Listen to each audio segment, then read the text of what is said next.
misalnya Uwentira dan sebagainya itu ada hubungannya dengan alam Saranjana.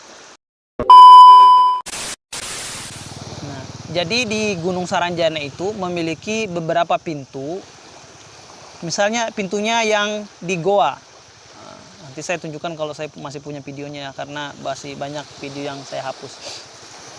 Di pintu goa, di pintu masuk itu pintu untuk menuju pedesaan. Nah, seperti yang saya terangkan tadi bahwa Saranjana itu bukan cuman kehidupan kotanya saja, tapi memiliki kehidupan pedesaan ataupun orang-orang desa, orang-orang biasa. Nah, di pintu goa itu kalau saya tidak keliru ya, kalau saya tidak tertukar, karena di situ kata Puak Bela ada dua pintu utama. Yang pertama di goa itu pintu masuk ke alam pedesaan. Jadi kalau kita masuk melalui pintu di goa itu berarti kita masuk di wilayah pedesaan. Nah, wilayah pedesaan. Kemudian kalau kita masuk melalui pintu yang pernah saya sampaikan di video saya yang saya mencari seafood di Gunung Saranjana, itu saya tunjukkan video ada dua kayu berdampingan. Bukan yang berdekatan itu tapi agak jauh. Nah, di situ juga adalah salah satu pintu masuk ke alam gaib Saranjana. Dan apabila kita lewat pintu itu bisa kita terhubung langsung dengan kota alam gaib Saranjananya. Jadi kita langsung ke perkotaannya atau di lingkungan kerajaan mungkin seperti itu. Nah, itu menunjukkan bahwa memang di alam Saranjana itu tidak semua orang kaya raya. Ada juga tempat orang-orang yang agak mungkin di bawah, ada tempat orang-orang yang bersosial tinggi. Nah, itu. Terkait dengan wilayah Saranjana, jadi kan banyak kawan-kawan juga yang bertanya, "Bang, apakah Uwentira atau alam lain, alam gaib yang ada itu misalnya Uwentira dan sebagainya itu ada hubungannya dengan alam Saranjana?" Nah, gini ya. Alam Saranjana itu sesuai dengan yang saya dapat informasinya, alam Saranjana di alam dunia itu banyak.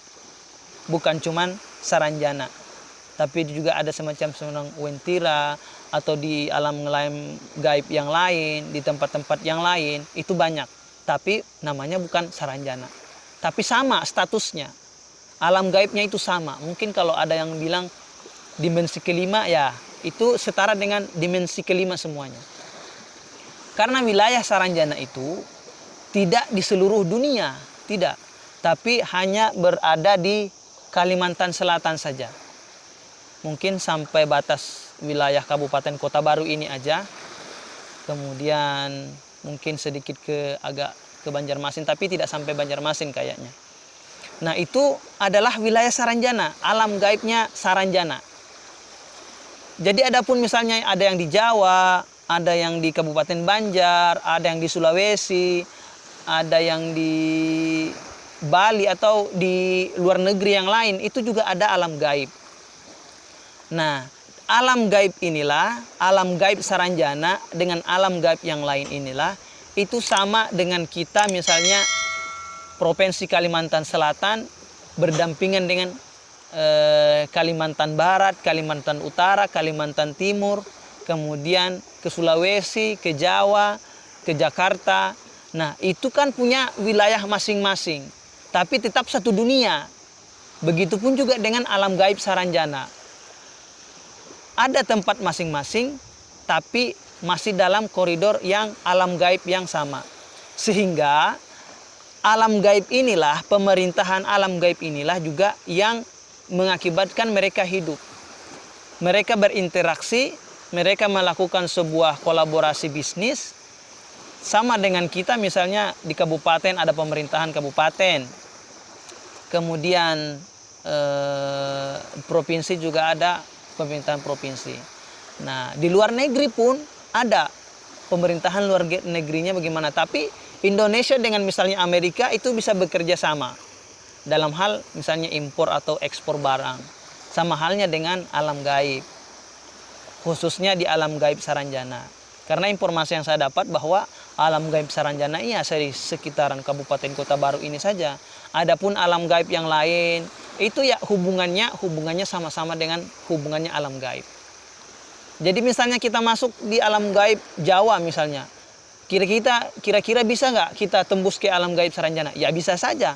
Namanya kita jalan di jalan yang gaib, sama halnya dengan misalnya kita di Kota Baru, mau jalan ke Banjarmasin, bisa nggak? Ya bisa, karena kita punya jalurnya, punya jalannya. Baik itu kita mau bisa lewat darat, lewat udara, sama halnya di alam gaib juga sama. Jadi bukan cuma alam gaib Saranjana saja yang memiliki kemewahan atau struktur organisasi ataupun kerajaan, bukan. Karena di Banjarmasin pun juga ada alam gaib yang notabene adalah juga berstatus sebagai alam gaib yang memiliki pemerintahan kerajaan. Di Banjar juga ada, menurut informasi ya. Kemudian di Jawa, di Gunung Tiro juga termasuk, kata Puak Bela, termasuk wilayah Saranjana juga, tapi entah di mana itu saya kurang paham juga. Nah, itu wilayah-wilayah yang ada di alam gaib. Jadi kalau kalian di daerah kalian itu punya alam gaib yang mungkin dimensinya sama, misalnya dimensi 5, karena banyak mengatakan bahwa memang alam Saranjana ini adalah kehidupan dimensi yang kelima. Nah, tapi sama dengan alam gaib yang lain, itu misalnya dimensi 5-nya sama. Jadi ya itulah alam gaib yang mungkin banyak orang yang tidak tahu ya. Karena yang kita tahu alam gaib ya alam jin. Tapi alam jin yang biasa pun yang kita kenal, sebagaimana yang dikatakan oleh Ustadz Faizar, bahwa alam jin, alam gaib, alam jin itu memiliki fasilitas atau kehidupan sama dengan manusia.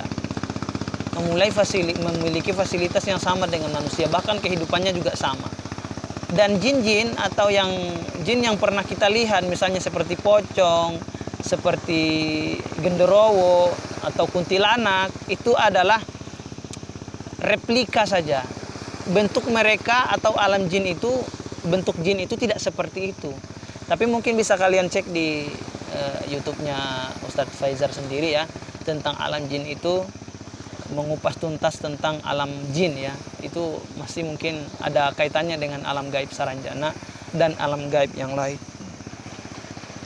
Nah, itu yang bisa saya sampaikan tentang pembagian wilayah ataupun kaitannya dengan Wentira atau alam gaib yang lain. Mudah-mudahan bisa kalian pahami. Video saya selanjutnya, karena banyak kawan-kawan juga yang menanyakan dan juga berkomentar di video saya yang Putri menjawab langsung pertanyaan kalian, pertanyaan kawan-kawan.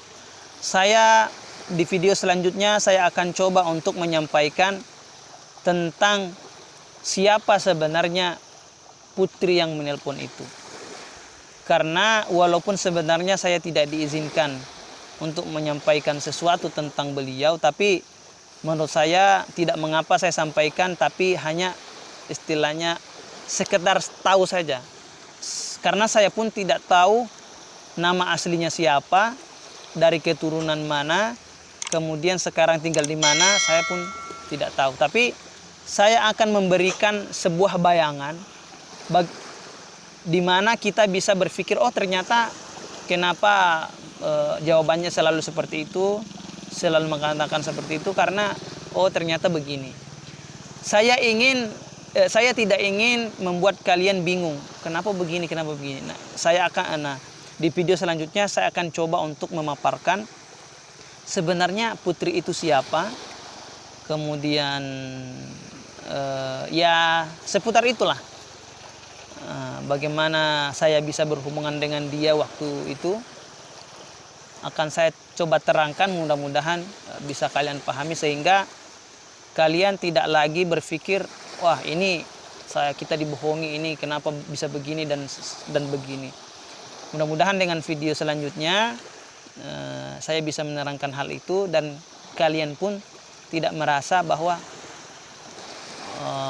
video-video yang saya buat itu sebuah settingan atau kebohongan. Saya akan coba terangkan, mudah-mudahan bisa kalian paham, dan pemikiran-pemikiran kalian tentang saya, tentang Putri ataupun bersama dengan Puak Bella itu bisa terbuka, sehingga tidak ada lagi istilahnya kecurigaan atau miskomunikasi tentang video saya dan tanggapan kalian atau pemikiran kalian. Karena saya rasa ini perlu saya sampaikan, makanya ingin saya sampaikan. Walaupun kata beliau itu tidak perlu ditanggapi hal-hal seperti itu, tapi menurut saya ini penting untuk disampaikan supaya ya kita tidak terlalu jauh memikirkan hal-hal yang mungkin kok bisa atau kenapa bisa dan lain sebagainya. Oke, itu ya. Oke. Itu saja yang bisa saya sampaikan, mudah-mudahan bisa dipahami. Apabila ada salah-salah kata dari penyampaian saya minta maaf kepada kawan-kawan semua. Mudah-mudahan kita diampuni oleh Allah Subhanahu wa taala.